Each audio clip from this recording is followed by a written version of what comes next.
Hi there, Ladybridge parents and carers.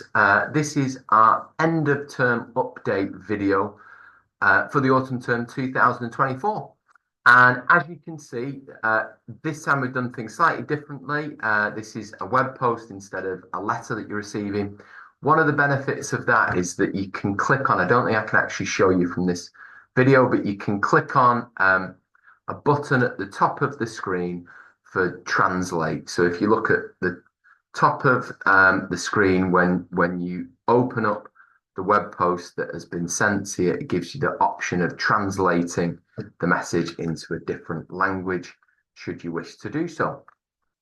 So what I'm going to do is take you through some of the key changes at school this term and sort of key aspects of our work that we've been really busy with. And then at the bottom of the web post, there's lots of different examples of events and things that have been happening in school that you can have a little look through on the post as well. And I should confirm the end of term date and time, which is this Friday, so Friday the 20th at 1:35. We finish the term and we reopen after the festive break at 8:30 on Monday the 6th of Jan, and the first week back is a week B. And one of the big changes this year has been the move towards the family system with mixed age families and mixed age forms. And it's been wonderful to see there's so many different examples of positive peer support this term, community work, community projects, self-regulation work that we've been doing in our family-based form groups. It's been absolutely brilliant. And that positive impact is only going to improve and grow over time as our learners and our staff too get used to the new approach and further enhance and further improve the work we do. So it's only going to get better. Something else that is only going to improve the more we experience it, the more we practice it, is our trivium projects that we're introducing this year. So this year, learners right from year 7 to year 10 are going to be experiencing real world, what we call trivium projects to go with our trivium educational philosophy, which are aimed at developing a broader range of skills and qualities than more traditional teaching methods.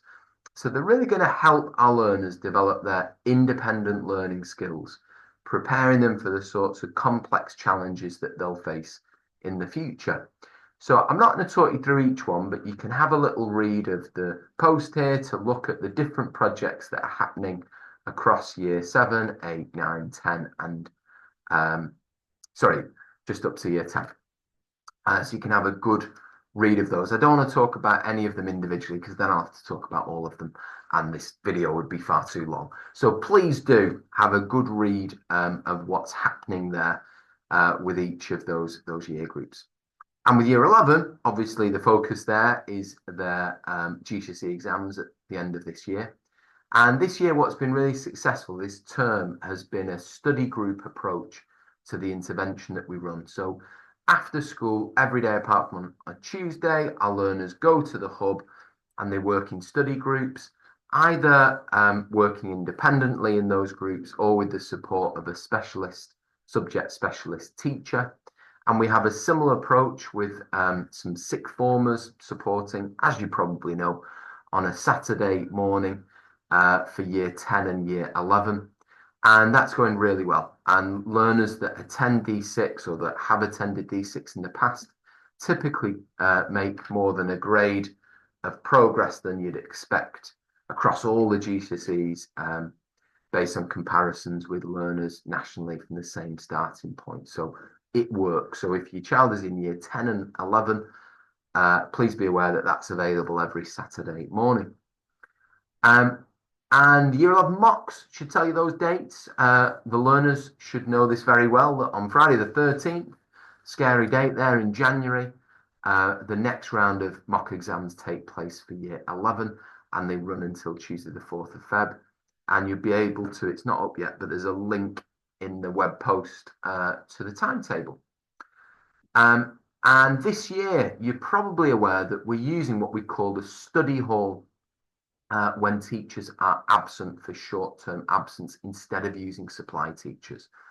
And that's having some real positive impact at improving behaviour and improving learning when teachers are absent, and ensuring that learners continue to work hard and to make progress when the teacher's not able to be in due to training or due to illness. Another key change for this academic year is the building work that has been taking place over the last 12 months or more to make changes and additions and improvements to the building as part of the school's expansion. And that goes on to a new level later on this academic year in May, when building work commences on a new building at the front of school, which will include a library, art classrooms, humanities rooms, and a careers base as well. Before I finish, I'm just going to mention Arbor as well. You're probably aware that we use Arbor now instead of Sims. So if you've not done so already, I'd really encourage you to download the Arbor app so you can then see live data on attendance, reports, letters, behaviour points, wisdom points, all that. And you've just got to download the app from the Google Play Store or the Apple App Store. And finally, before I mention all the events this term, is our punctuality push, which we're continuing with. And as you know, you get a letter each week which tells you the detail of your child's punctuality. And I'm just encouraging you to support us with that. So if your child is not green or blue for punctuality, please tackle that issue at home, as well as the action that we take in school. And finally, then, you can see on the web post so many examples there of different highlights from this term. So again, I'm not going to go through each one because the video would be far too long, but you can see on the web post there many examples of all sorts of brilliant events from this term. So many of them, of course, your child or your children will have been directly involved in, but if they've not, you can get a sense of all of the different things that are happening. For most of those, you can click in to read more to see the individual web post. Okay, everyone. Thank you so much for listening to the video. Thank you for all of your support this term. I hope you have a brilliant festive break. Merry Christmas and have a brilliant new year to you all. And I'll be seeing you in the new year. Thank you so much for all of your support. And I will leave it there. Thank you.